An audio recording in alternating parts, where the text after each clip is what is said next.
কলকাতার বেআইনি নির্মাণ নিয়ে শ্রমিক ভট্টাচার্য কি বললেন শুনুন এই ভিডিওতে। রুবি থেকে শুরু করে গড়িয়া পর্যন্ত বাঁদিকের যত কমপ্লেক্স তৈরি হয়েছে তার মধ্যে অধিকাংশ কমপ্লেক্স এই বেআইনি জলা জমির উপর তৈরি হয়েছে। তৃণমূল কংগ্রেসের ভবনের পিছনে যে নির্মাণ কার্য হয়েছে সেগুলো কিসের ওপরে হয়েছে? রামসার ট্যাগ পেয়েছিল 2002 সালে ইস্ট ক্যালকাটা ওয়েটল্যান্ড। তো আজকে সম্পূর্ণভাবে সেটাকে অস্বীকার করে সেখানে কনস্ট্রাকশন হয়ে চলেছে। মেয়র জানেন না, মুখ্যমন্ত্রী জানেন না কোন ব্যবস্থাটা এখানে জল নেই।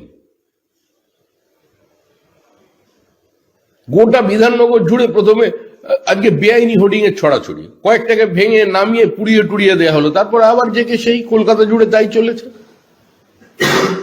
মেয়র হিসাব দিতে পারবেন যে কত এই মুহূর্তে কলকাতায় হোর্ডিং আছে আর কত টাকা কর্পোরেশন পায়?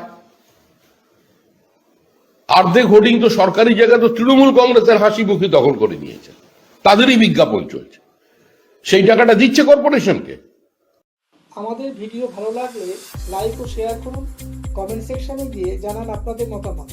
আরও ভিডিও পেতে চ্যানেলকে সাবস্ক্রাইব করুন।